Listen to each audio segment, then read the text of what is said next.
And this is week 4.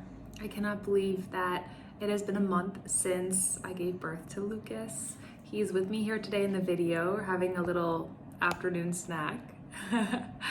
And I wanted to pop in during this quiet moment before Lila gets home from school to talk about a really important topic to postpartum, and that is when you have guests and visitors. This week, my mom is here. She came to visit. It's her first trip to Valencia specifically. And as someone that loves to travel myself, as well as loves to visit and have visitors, I have been really excited for this trip. And at the same time, I've been a little bit apprehensive because, for 2 reasons. Number one, there is a direct conflict in early postpartum between hosting visitors, whether they're coming for an afternoon or for a week or for a month, and receiving and recovering. It's hard to do both, or to be in that space of both hosting and also relaxing and receiving. And 2, I have very, very, very different mother and mother-in-laws. As normal as it was for my mother-in-law to teach me about postpartum recovery and to enforce rest and to make special medicinal soups and to limit exposure to cold and limit exposure to going out or socializing or moving, I have a mother who, when she gave birth, she didn't even have a concept of what postpartum was, which is very typical and normal for Western women. My mom is one of the most amazing people I know. She's also an excellent, excellent mother and homemaker and kind of chief house officer. She can do anything and everything. She's a farmer and a gardener and she just has taught me so much. But she also very much has the classic Western kind of pioneer, do-it-yourself, independent mindset.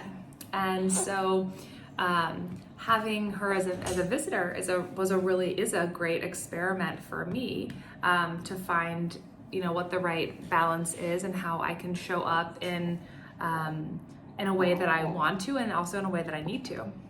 So I noticed when my mom first got here, I was totally triggered a couple days ago to be in kind of hosting mode, or to make sure that she was okay and her flight landed all right and the guest room in our house was prepared, and I cooked meals when I welcomed her here, and did things that were kind of against the traditional Chinese recovery rules, so to speak.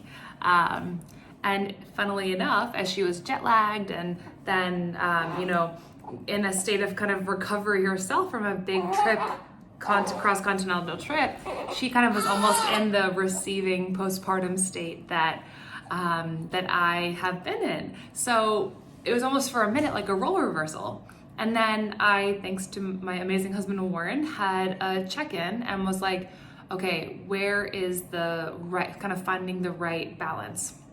Before my mom got here, I did talk to her, and we had a conversation about how she would stay with us and she'd be able to be helpful to our family during this really beautiful time. But my understanding of that as having lived through a traditional Chinese postpartum recovery, and her understanding of that having lived a super kind of do-it-yourself independent woman, homemaker life, were quite different.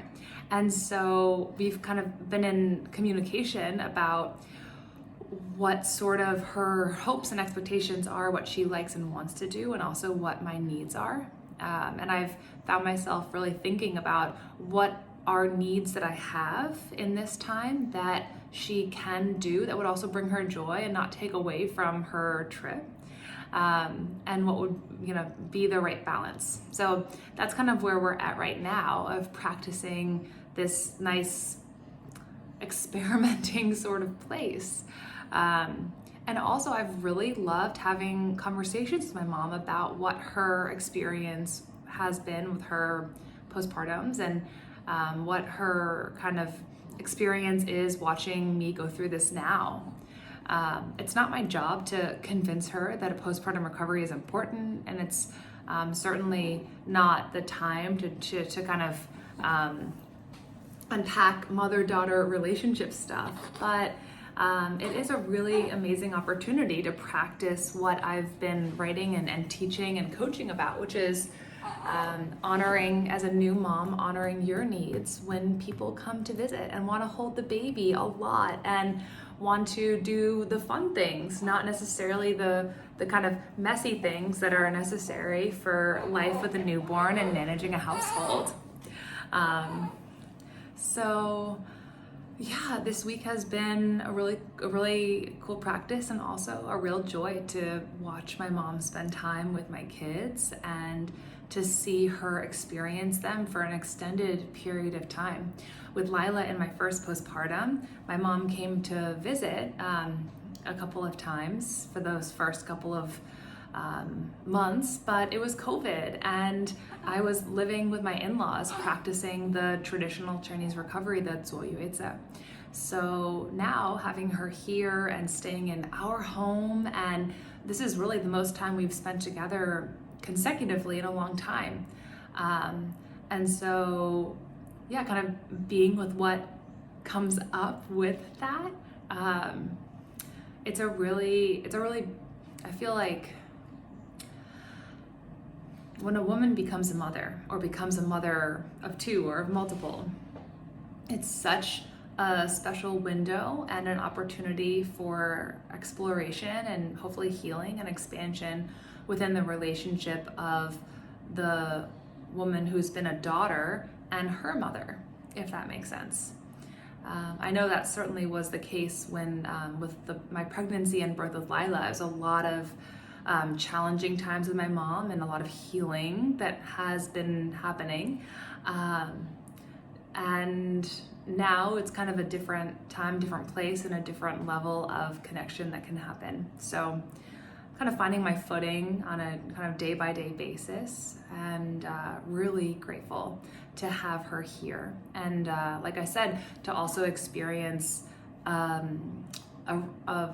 mom figure being so close in my home during this early postpartum time, and finding my voice, my boundaries, and also finding the joy of being able to show her my life here. So this has been a really great week overall. And my God, Lila has been so happy to have my mom to play with and spend time with. And as you can see from a little bit of the background of this video, my mom has helped us with bringing a little Christmas cheer into the house as we prepare to spend our first Christmas as a micro little family and as a new family with Lucas in Valencia. So with that, I'm going to sign off. Feeling so thankful that we are at this point in time right now. I cannot believe it has been a month since the birth.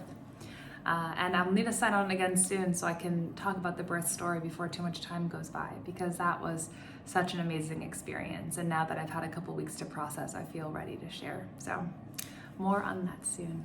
Bye for now.